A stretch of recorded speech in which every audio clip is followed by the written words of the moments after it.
Selamat sore Mas Adi, Mas Justin. Ya, selamat sore Mbak Cindy. Terima kasih sudah bergabung bersama kami di Kompas Petang hari ini. Mas Justin, ini kurang dari 10 bulan, tepatnya 8 bulan lagi. Anies Baswedan sudah sudah melaksanakan tugasnya sebagai Gubernur DKI Jakarta sampai Oktober 2022. Nah, menurut Mas Justin, sudah berapa persen janji-janji kampanye yang sudah dipenuhi oleh Anies Baswedan sampai saat ini? Dari 1 sampai 10, kita beri nilai 3 untuk Bapak Anies. 3, kenapa? Nilainya 3. Jadi begini Mbak, Bapak Anies sudah memimpin DKI Jakarta ini sudah kurang lebih 4 tahun ya. Selama 4 tahun ini APBD yang sudah dikelola Bapak Anies ini sekitar kurang lebih itu 330 triliun rupiah Mbak. Karena setiap tahunnya kan sekitar 80 triliunan. Masalah Jakarta kalau kita petakan minimal ada 5. Banjir, macet, sampah, lingkungan hidup, dan ledakan penduduk. Satu pun tidak ada yang progres yang signifikan. Mencari sungai mana yang sudah tambah lebar di zaman Pak Anies juga nggak ada. Mungkin dari 330 triliun itu produk terbaiknya Bapak Anies mungkin cuma Stadion JIS aja yang kalau nggak salah membutuhkan biaya sekitar 4,8 triliun. Tapi itu pun tidak menyentuh masalah substansial DKI Jakarta yang ada 5 tersebut. Jadi menurut kita masa pemimpinan Bapak Anies dengan 330-an triliun ini adalah masa yang sia-sia. Nilainya hanya 3 nih, Mas Adi, gimana? Ya. Saya agak tinggi sedikit lah, antara 4 dan 5. Antara 4 dan 5, tidak sampai di atas 5. Kenapa alasan Anda? Karena begini, Cindy, misalnya janji soal DP rumah 0%, itu kan targetnya kurang lebih sekitar 223.000 rumah. Tapi kan nyatanya masih di bawah 1.000. Itu kan melesat pelanggan dari API. Anies misalnya berjanji tidak akan melakukan penggusuran, diferensiasi politik dengan Ahok katanya. Tapi sepanjang tahun 2016 sampai 2019 ada kurang lebih sekitar 79 titik yang kemudian digusur oleh Anies. Terbanyak misalnya di Jakarta Selatan sebagai kota administrasi, Jakarta Pusat, kemudian ada Jakarta Barat dan seterusnya. Itu kan sudah jauh dari panggang dari apinya. Kemudian misalnya soal reklamasi, Anies bilang tidak akan melakukan reklamasi seperti yang dilakukan oleh Ahok. Nyatanya pada tahun kalau nggak salah ya 2018 kan ada IMB untuk Teluk Jakarta. Bahkan misalnya juga mengeluarkan tentang perluasan kawasan Ancol yang juga diprotes oleh banyak orang. Ini kan janji-janji politik yang sebenarnya tidak butuh ahli untuk menjelaskannya. Secara transparan, gamblang gitu ya. Belum lagi misalnya soal kalau mau ditambahkan soal rapot merah yang diberikan oleh LBH Jakarta tentang kualitas udara, tentang banjir, tentang kemacetan, itu memang semua orang merasakan betul yang sampai sekarang tidak termenuhi. Misalnya soal banjir, belum satupun ada sungai yang kemudian misalnya dinaturalisasi ataupun diperlebar atau apapun lah judulnya gitu sebagai upaya untuk mengantisipasi banjir.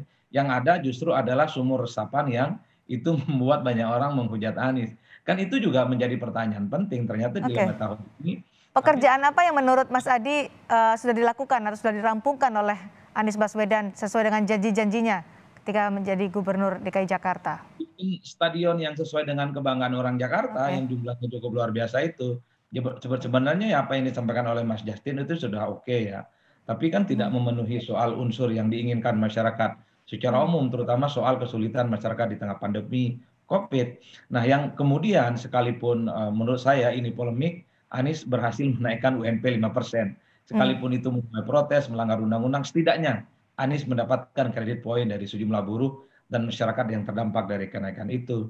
Dan tentu kalau ditunggu soal perjudian Formula E, Cindy. Karena Formula E sampai sekarang kan tentu ini akan justru menambah positif Anies atau justru menambah raportnya semakin merah. Kan ini yang kemudian sedang ditunggu. Kalau betul Formula E ini tidak menguntungkan, tidak ada insentif yang kemudian membuat Jakarta jauh lebih maju, mendapatkan insentif jauh lebih banyak, ya tentu Anies bukan hanya 3 angkanya, ditambah tuh sama teman-teman PSI, bisa 2,0% nantinya. Mas Justin, dengan sisa waktu ada 8 bulan untuk Gubernur DKI Jakarta Anies Baswedan sampai berakhir masa jabatannya, Anda melihat sisa waktu ini bisakah janji-janji yang belum dituntaskan, kinerja-kinerja yang dikritisi oleh PSI dituntaskan atau diselesaikan oleh Anies Baswedan? Ya, terima kasih Mbak Cindy. Jadi gini masalahnya, satu masalah di Jakarta itu tidak pernah satu masalah. Kita ambil contohnya tentang banjir. Banjir ini pertama-tama masalah kita adalah pengembangan kapasitas jaringan tampung alir air. Yang itu kita lihat stagnan. Sungai-sungai besar tidak ada yang diperlebar. Ini berhubungan juga dengan tata kota, tata ruang. tidak ada penindakan-penindakan terhadap mereka-mereka yang mempersempit Oke. aliran-aliran air, tata kota kita buruk, bangunan liar banyak. Setelah itu untuk pemenuhan pipanisasi jaringan air bersih ini dari dulu ya 60% aja, itu pun 40%-nya bocor. Kenapa saya sebutkan air bersih terkait dengan banjir? Karena eksploitasi air tanah dalam ini menyebabkan penurunan permukaan tanah. Sehingga bertambah banyak spot-spot banjir kita. Belum lagi masalah sampah kita. Sampah kita yang sudah 7.000 ton per hari, itu terus-menerus dikirim ke Bantar Gebang dengan biaya transportasi 600 miliar per tahun. Dengan sewa Bantar Gebangnya lagi 400 miliar, 1 triliun per tahun tanpa satupun ada ITF-nya. Jadi masalah-masalah seperti ini saya kira nggak mungkin dia bisa menyelesaikan satu masalah atau mereduksi secara signifikan dalam sisa waktu yang ada ini. Mungkin dia maksimal ya seperti biasa ngasih makan kucing, ngurusin warna genteng, Baik, Mas Justin. bikin monumen dan lain sebagainya. Mas Adi, tidak mungkin ada kinerja yang diselesaikan Anies Baswedan merampungkan janji-janjinya di 8 bulan terakhir masa jabatannya. Ya, saya kira setuju ya, karena Anies juga tidak mungkin simsalabim gitu bisa menyulap semua janji politiknya menjadi maksimal. Saya sebenarnya ingin menarasikan satu hal. Anies itu kan sama pendukungnya membantah kemenangannya itu menggunakan isu agama, menggunakan isu ayat dan mayat. Mereka membantah. Mereka misalnya menjual jargon tentang DP rumah 0%, tolak penggusuran, kemudian tolak melanjutkan reklamasi, sesuatu hal yang dilakukan oleh Ahok yang mereka benci. Katanya Anies juga melakukan hal yang sama. Oke. Nah, hanya keledailah yang kemudian jatuh di lubang yang Mas sama. Adi, apa yang harus dilakukan oleh Anies Baswedan untuk memprioritaskan kinerja apa yang harus dilakukan, memanfaatkan dengan baik 8 bulan terakhir masa jabatannya? DP rumah 0% harus ditingkatkan, jangan lagi di bawah 1.000. Kalau bisa 200 itu sesuai dengan ekspektasi publik secara umum.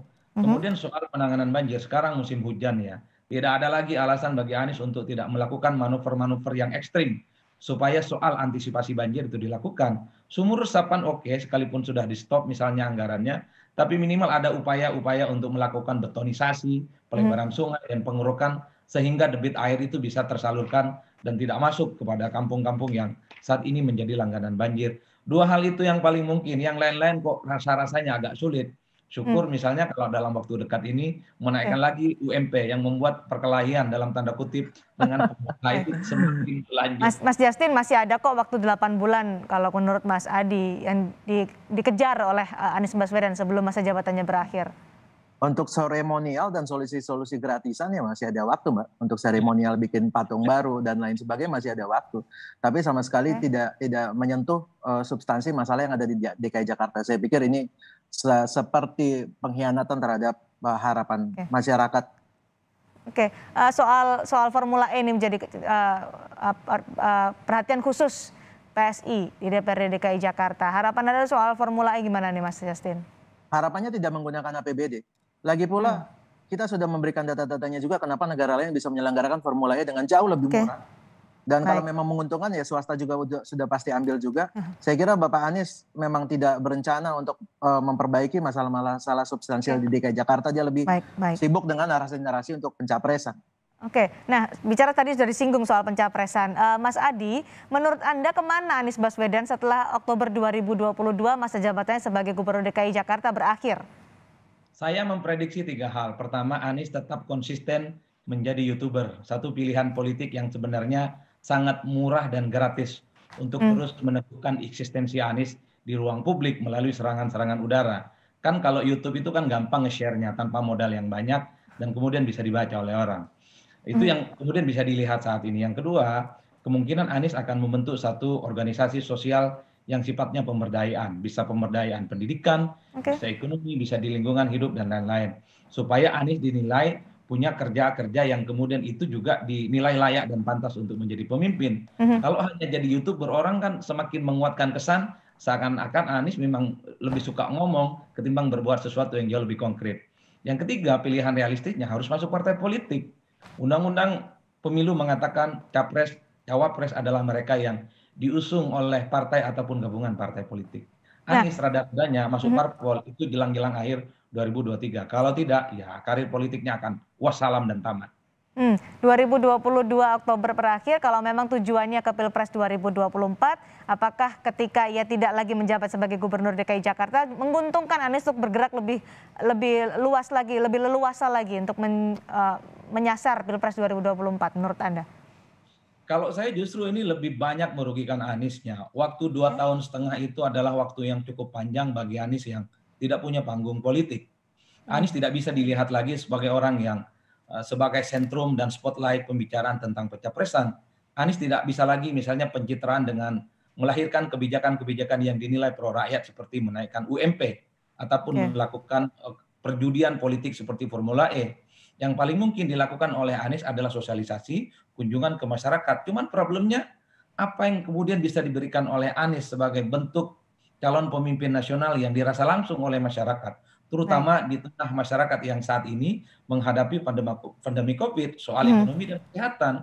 Masyarakat itu nggak hanya cukup dikunjungi dan diajak selfie. Mereka butuh mereka yang nggak kerja kemudian menjadi kerja, yang anak tidak sekolah kemudian menjadi sekolah, kemudian yang tidak mendapatkan pekerjaan mendapatkan pekerjaan. Pikiran masyarakat kita itu pendek, jangan lagi tebar pesona hanya di ruang maya dan hanya melalui selat udara. Darat itu jauh lebih penting untuk diperhatikan. Oke, Mas Justin, terakhir singkat saja kepada Anda, 8 bulan lagi menjelang berakhirnya masa jabatan Anies Baswedan, apa yang diharapkan oleh PSI kepada Gubernur DKI Jakarta ini? Agak sulit berharap banyak kepada Bapak Anies karena setiap kita berharap ya kita patah hati terus. Paling tidak untuk akurasi data bansos harus jauh lebih baik lagi dan untuk pengembangan anggaran ini besar, Mbak. Untuk sumber daya air sendiri ini kan anggarannya antara 3 sampai 4 triliun per tahun. Ya semoga apa yang sudah dicanangkan dan harus berkualitas juga. Karena banyak sekali konstruksi-konstruksi di Jakarta menggunakan dana yang sangat besar, ternyata hasilnya juga sangat buruk kualitasnya. Kita lihat nanti bagaimana dinamika politik setelah Anies Baswedan nanti mengakhiri masa jabatan sebagai Gubernur DKI Jakarta di Oktober 2022. Masih ada 8 bulan. Terima kasih Mas Justin, terima kasih juga Mas Adi Praetno sudah bergabung bersama kami di Kompas Petang hari ini.